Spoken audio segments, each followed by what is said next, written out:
चालबाज मासी रंजू बहन की बहू सृष्टि बहुत संस्कारी थी। दोनों सास बहू बड़े प्यार से रहती और मिलजुल कर घर का काम करती थी। पर ये बात कईयों को तो अच्छी लगती लेकिन कई लोगों को तो जलन का कारण बन गई थी। एक दिन सृष्टि से मिलने उसकी सहेली घर आती है। अरे सृष्टि, तू तो बड़ी अच्छी लग रही है।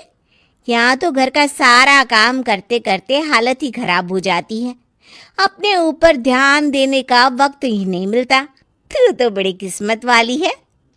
सृष्टि इस बात से हमेशा खुश रहती थी कि उसे एक अच्छा ससुराल मिला है। लेकिन एक दिन रंजू बहन की दूर की मौसी उसके साथ रहने आती है। अरे तू क्यों सारा दिन घर का काम करती है? बहू को बोला कर घर का काम किया करे। अरे है तो वो भी बेटी की तरह ही ना, और मिलजुल कर काम जल्दी हो जाता है। तू तो बड़ी सीधी है। देख कैसे मटक मटक के सारे घर में घूमती है तेरी बहू। मेरी बहू होती तो इस वक्त मेरा पैर दबाती। क्या ये तेरे पैर दबाती है? पैर तो कभी नहीं दबाए इसने मेरे। ये सुनकर रंजना मौसी समझ जाती है कि उसने अपना काम कर दिया।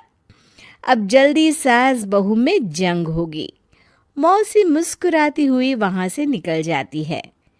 एक दिन रंजना मौसी सृष्टि से कहती है, तुम्हारे कान के झुमके तो बड़े सुंदर लग रहे हैं। जरूर तुम्हारी सास ने दिए होंगे। नहीं नहीं मौसी, मेरी माँ ने दिए हैं। अच्छा, फिर तेरी सास मुझे क्यों कह रही थी कि ये झुमके उसने तुम्हें दिए हैं? उसे झूठ नहीं बोलना चाहिए था। वैसे तुम्हारी सास ये भी कह रही थी कि तुम्हें खाना बनाना नहीं आता, तभी उस बेचारी को सारा दिन तुम्हारे साथ काम करने के लिए किचन में लगना पड़ता है। ऐसी तो कोई बात नहीं है। मुझे खाना बनाना नहीं आता। अरे मैंने तो खुद उन्हें खाना बनाना सिखाया है मौसी। रंजना मौसी वहां से चली जाती हैं। किचन में सृष्टि खाना बना रही होती है कि तभी उसकी सास वहां आ जाती है और वो कहती है, आज मेरे पैर में बहुत दर्द है, खाना तू ही बना ले। और वैसे भी मैंने सुना है कि मुझे खाना बनाना तो तूने सिखाया है। हाँ माँ जी, सुना तो आपने सही है। वैसे मैंने भी बहुत कुछ सुना है, लेकिन क्या बोलूं। दोनों सास बहू को झगड़ते देख बाहर खड़ी रंजना मौसी मुस्कुराने लगती है। बड़ी आई थी प्यार से रहने वाली। इन्हें कोई बताए, सास कभी माँ नहीं बन सकती और ना ही कभी बहू बेटी। शाम को रंजना मौसी सृष्टि को बुलाती है। अरे सृष्टि बेटा, जरा एक कप चाय तो दे दे। मौसी, चाय आप माँ जी से ही ले लीजिए। मैं किचन में पैर भी नहीं रखूंगी। वैसे भी मुझे कहाँ आता है चाय बनाना। तभी वहां रंजू आ जाती है। वो सृष्टि की बात सुन लेती है। हाँ हाँ बहू रानी, तुझे तो कुछ नहीं आता। रंजना, तो तू एक काम कर, तू ही चाय बना ले। और हाँ, सृष्टि को भी चाय दे देना। इसे क्या लगता है, ये चाय नहीं बनाएगी तो क्या हम चाय नहीं पिएंगे? अरे हम पिएंगे भी और पिलाएंगे भी। रंजना मौसी थक कर उठती है। ठीक है रे रंजू दीदी, आप जैसा बोले। रंजना चाय बनाकर लाती है और सोफे पर बैठी सृष्टि और रंजू को चाय देती है। अच्छा, मैं थोड़ा मंदिर तक जा रही हूँ, रात में देर हो जाएगी आने में। रंजना देर रात घर आती है तो सृष्टि को आवाज लगाती है। अरे बहू रानी, कुछ खाने को तो दे दे, बहुत जोर से भूख लगी है। मैंने कोई खाना वाना नहीं बनाया मौसी। वैसे भी आपकी बहन तो कहती है ना कि मुझे खाना बनाना आता ही नहीं। हे भगवान, अब यह फिर से ना शुरू हो जाए। तभी वहां रंजू आ जाती है।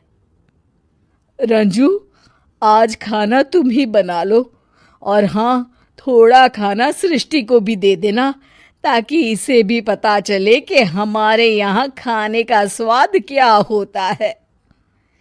रंजना बेचारी किचन में जाकर पूरे घर का खाना बनाती है।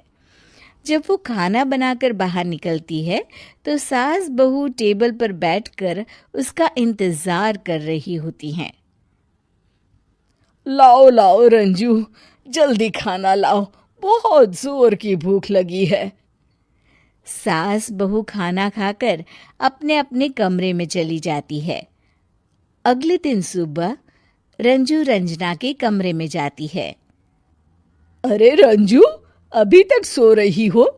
जरा नाश्ता तो बना दो। तुम्हें तो पता है ना कि बहू आजकल किचन में पाँव भी नहीं रखती। पता नहीं किसने उसके कान भरे हैं। चलो अब उठो और नाश्ता बनाओ। और हाँ, सृष्टि को भी दे देना खाने के लिए।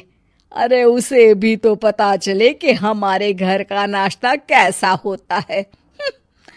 मैं नीचे जा रही हूँ, जरा जल्दी वक्त पर आ जाना। हाँ। रंजना नीचे उतरती है और उसके हाथ में सूटकेस होता है। अरे रंजू, कहाँ जा रही हो? नाश्ता नहीं बनाओगी? अरे मौसी, बहुत जोर की भूख लगी है, नाश्ता अभी तक नहीं बना। अरे मैं कुछ नहीं बनाऊंगी, मैं तो घर जा रही हूँ। तुम सास बहू के चक्कर में मेरी तो कमर ही टूट गई। अरे अरे मौसी, कहाँ जा रही हो? तुम चली जाओगी तो हम सास बहू को खाना कौन खिलाएगा? रंजना मौसी भागते हुए कहती है। अरे मेरे बस की नहीं है, मुझे माफ करो। मैंने तो गलती कर दी तुम दोनों के बीच में झगड़ा लगाकर। रंजना मौसी के जाने के बाद रंजू सृष्टि से कहती है।